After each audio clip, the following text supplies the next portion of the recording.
মুহররম মাসে কি কি আমল করব? মুহররম মাস শুরু হয়েছে, আমরা জানি। মুহররম মাসের সবচেয়ে গুরুত্বপূর্ণ আমল হলো বেশি বেশি নফল রোজা রাখা। কারণ নবী করিম সাল্লাল্লাহু আলাইহি ওয়াসাল্লাম বলেছেন, আফদালুস সিয়াম বা'দা রমাদান শাহরুল্লাহিল মুহররম। আল্লাহর কাছে রমজানের পরে সবচেয়ে শ্রেষ্ঠ রোজা হলো কোন মাসের রোজা? আল্লাহর মাস মুহররম মাসের রোজা। মুহররম মাসকে নবীজি বলেছেন কার মাস? আল্লাহর মাস। সব মাসই আল্লাহর, কিন্তু এটাকে আল্লাহর মাস বলে নবীজি সাল্লাল্লাহু আলাইহি সাল্লাম ইঙ্গিত করেছেন এই মাসটা বিশেষ কারণে মর্যাদাপূর্ণ। তাহলে আমরা আজকে যে মাসটাতে প্রবেশ করলাম, এই মাসটা একটা মর্যাদাপূর্ণ মাস। সম্মানিত 4 মাস সম্পর্কে কোরআন যে ধারণা দিয়েছে আমাদেরকে, আল্লাহ বলেছেন, ইন্না ইদ্দাতাশ শুহুরি ইনদাল্লাহি 12 শাহরান ফি কিতাবিল্লাহি ইয়াওমা খালাকাস সামাওয়াতি ওয়াল আরদ মিনহা আরবাআতুন হুরুম। নবমণ্ডল ভূমণ্ডল সৃষ্টির দিন থেকেই বছরের গণনা হয় 12টা মাস দিয়ে। এর মধ্যে 4টা মাস হলো সম্মানিত। এই যে 4টা মাসকে আল্লাহ সম্মানিত বলেছেন, এই 4টা সম্মানিত মাসের মধ্যে একটা হলো মুহররম। বরং 4টা সম্মানিত মাসের মধ্যে সবচেয়ে বেশি সম্মানিত যেটা, সবচেয়ে শ্রেষ্ঠ মাস যেটা, সেটা হলো কোন মাস? মুহররম মাস। এজন্য মাস হিসাবে রমজানের পরে সবচেয়ে মর্যাদাপূর্ণ মাস হলো কোনটা? মুহররম মাস, যেটা আমরা ইতোমধ্যে শুরু করেছি বা যে মাসে আমরা প্রবেশ করেছি। তো এই জন্য এটাকে আল্লাহর মাস বলা হয়েছে। এই মাসে বেশি বেশি নফল রোজা রাখতে হয়। নফল রোজা নিয়ে অবশ্য আরেকটা হাদিস আছে, এর সাথে বাহ্যিক দৃষ্টিকোণ থেকে কন্ট্রাডিক্টরি মনে হয়। সেটা হলো আমাদের আয়েশা রাদিয়াল্লাহু তাআলা থেকে বর্ণিত, নবী সাল্লাল্লাহু আলাইহি ওয়াসাল্লাম এর ব্যাপারে তিনি বলেছেন,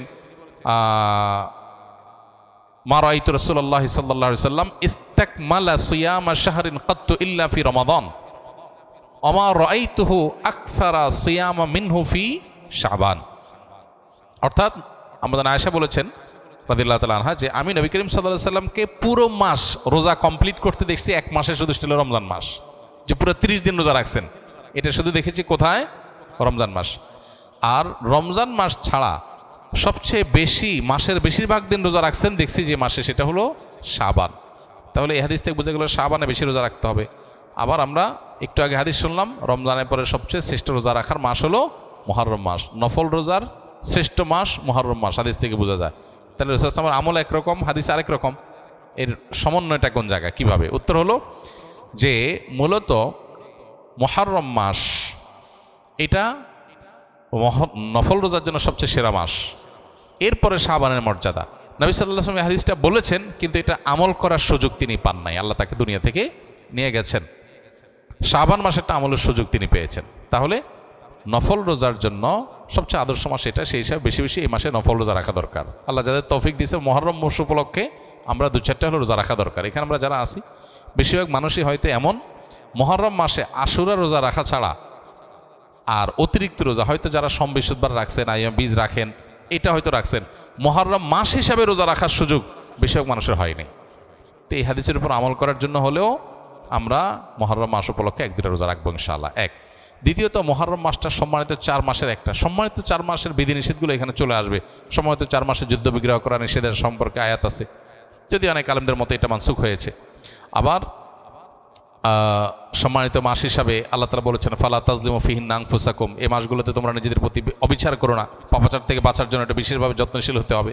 ইবাদত বন্দেগী রুটিন কাজগুলো বিশেষ আন্তরিকতার সাথে করতে হবে। এটা হলো মুহররম মাসের করণীয়। এছাড়া মুহররম মাসের মধ্যে আশুরার দিনটা আছে, সেই উপলক্ষে বিশেষ করণীয় আছে আশুরা রোজা রাখা।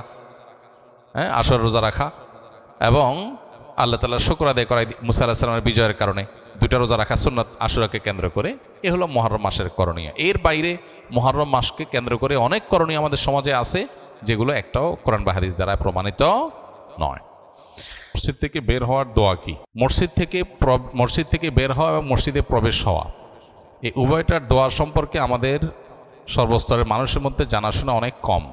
আমরা অনেকে মনে করি মসজিদে ঢোকার দোয়া আল্লাহুম্মা আফতাহ লি আবওয়াবা রাহমাতিক, আর মসজিদ থেকে বের হওয়ার দোয়া হলো আল্লাহুম্মা ইন্নী আসআলুকা মিন ফাদলিক। এটা আমরা মোটামুটি বেশিরভাগ মানুষ জানি, কিন্তু যেটা জানি না সেটা হলো মসজিদে ঢোকার জন্য আল্লাহুম্মা আফতাহ লি আবওয়াবা রাহমাতিক ছাড়াও আরও দোয়া আছে, আর বের হওয়ার জন্য আরও কি আছে? দোয়া আছে। মসজিদে প্রবেশ এবং বের হওয়ার সময়, বিশেষ করে প্রবেশের সময়, প্রথমে বিসমিল্লাহ বলতে হয়, এরপরে দুরূদ পাঠ করতে হয়। এগুলো সুন্নাহ, মসজিদে প্রবেশের সুন্নাহ, যেটা নিয়ে আমাদের সমাজে জানাশোনা নাই, মানুষ জানে না খুব একটা। এবং আরও দোয়া আছে, আল্লাহুম্মা আফতাহলি ওয়া রহমাতিক ছাড়া আরও দোয়া আছে। আমরা দুনিয়াতে কত কিছুই তো মুখস্থ করে ফেলি, কত কিছুই তো জানি, কত শত গানের কলি ইচ্ছা ছাড়া শুনতে শুনতেও মুখস্থ হয়ে গেছে। সেখানে মসজিদে প্রবেশের এই দোয়াগুলো বা আরও আনুষঙ্গিক যে সমস্ত নিত্য প্রয়োজনে দোয়া আছে, যেগুলো প্রতিনিয়ত প্রয়োজন হয়, এগুলো না জানার কারণে, মুখস্থ না থাকার কারণে প্রতিদিন আমি এই সুন্নাহগুলো থেকে মাহরুম এবং বঞ্চিত থাকছি। তাহলে মসজিদে ঢোকার সময় কমপ্লিট দোয়া কি কি আছে সুন্নাহ দ্বারা সাব্যস্ত? এক হলো বিসমিল্লাহ, এরপর হলো দুরুদ আসসালাতু ওয়াসসালামু আলা রাসূলিল্লাহ বললে সেটা হয়ে যায় বিসমিল্লাহি আসসালাতু ওয়াসসালামু আলা রাসূলিল্লাহ। এরপর আরেকটা দোয়া আছে আউযু বিল্লাহিল আযীম ওয়া বিওয়াজহিহিল কারীম ওয়া সুলতানিল কাদীম মিনাশ শাইতানির রাজীম। আবার বলছি আউযু বিল্লাহিল আযীম ওয়া বিওয়াজহিহিল কারীম ওয়া সুলতানিহিল কাদীম মিনাশ শাইতানির রাজীম। আউযু বিল্লাহিল আযীম মানে মহান রবের কাছে আমি আশ্রয় চাই, অবিওয়াজহিল করিম তার সম্মানিত সত্তার কাছে আমি আশ্রয় চাই, অসুলতানিল কাদিম তার অনাদি অনন্তকালের যে মহারাজত্ব, সুপ্রাচীন যে রাজত্ব, তার আশ্রয় চাই। কোত্থেকে? মিনাশ শাইতানির রাজীম, বিতাড়িত শয়তানের শয়তানি থেকে, সে যেন আমাকে বিভ্রান্ত করতে না পারে। তো এই জন্য এই দোয়া পড়ে এরপরে আল্লাহুম্মা আফতাহলি ওয়া রহমাতিক পড়ে আমরা ডান পা দিয়ে মসজিদে প্রবেশ করব। আবার বলছি বিসমিল্লাহ আসসালাতু ওয়াসসালামু আলা রাসূলিল্লাহ আউযু বিল্লাহিল আযীম ওয়া বিওয়াজহিহিল কারীম ওয়া সুলতানিহিল কাদীম মিনাশ শাইতানির রাজীম আল্লাহুম্মা আফতাহলি আবওয়াবা রহমাতিক। এখন আমাদের তো মসজিদে আসার পর হনহনায় আমরা প্রবেশ করে যাই, এত কিছু পড়ার সময় আমাদের হয় না। মূলত এটা একটু সময় নিয়ে হলেও প্রয়োজনে কিছুক্ষণ আগে থেকে শুরু করলেন, 2-4 কদম থাকতে শুরু করলেন, যাতে করে প্রবেশ পথে অনেক বেশি ভিড় না হয়ে যায় সবাই থেমে থেমে দোয়া পড়ার পরে। তো সেটি আপনি করতে পারেন, করে এরপরে প্রবেশ করলেন। ঠিক একইভাবে আমরা যখন বের হব আল্লাহুম্মা ইন্নী আসআলুকা মিন ফাদলিক এটা পড়ে আমরা বের হব। কিন্তু এর পাশাপাশি আর 2-1টা দোয়াও হাদিসে আছে বের হওয়ার সময়, বাকি এটাই সবচেয়ে প্রসিদ্ধ এবং বিশুদ্ধ। আল্লাহুম্মা ইন্নী আসআলুকা মিন ফাদলিকের অর্থ কি? আমরা অনেকেই প্রথমটা ঢুকারটা জানি, আল্লাহুম্মা আফতাহলি আবওয়াবা রহমাতিক, আল্লাহ আপনার রহমতের সব দুয়ারগুলো আমার জন্য উন্মোচন করে দেন, এটা আমরা জানি। কিন্তু আল্লাহুম্মা ইন্নী আসআলুকা মিন ফাদলিক বের হওয়ার সময় বাম পাও দিয়ে বের হয়ে এই দোয়াটা পড়ব বের হওয়ার সময়। এটার অর্থ কি? এটার অর্থ হলো, হে আল্লাহ আপনার ফজল, আপনার অনুগ্রহ আমি চাই, আপনার অনুগ্রহ থেকে আমি চাই। এখানে অনুগ্রহ বলতে অনেক উলামা ইকরাম বলেছেন রিজিক, অর্থাৎ আমি বের হচ্ছি, আমার জন্য আপনি উত্তম রিজিকের ব্যবস্থা করবেন, আপনার দেওয়া রিজিকগুলো থেকে আমি চাই, আমার জন্য রিজিক চাই। রিজিক বলতে শুধুমাত্র রুটি রুজি না, রিজিক বলতে আমরা মনে করি শুধুমাত্র মানুষ যা খায় সেটাই বোধহয় রিজিক। মানুষ যা কিছু আল্লাহর পক্ষ থেকে রহমত হিসাবে পায় তার সবই রিজিক। দোয়া করার তৌফিক, ইবাদতের তৌফিক পাইছি, এটাও রিজিক। সন্তান সন্ততি ভালো পাওয়া, এটাও রিজিক। ভালো জীবনসঙ্গী পাওয়া, এটাও রিজিক। ভালো পরিবেশ পাওয়া, এটাও রিজিক। ভালো বন্ধু পাওয়া, এটাও রিজিক। হ্যাঁ, আমার ছাত্র মানুষ, পড়াশোনা আমি ভালো বুঝলাম, এটাও রিজিক, আল্লাহ বোঝার তৌফিক দিয়েছেন, এটা রিজিক।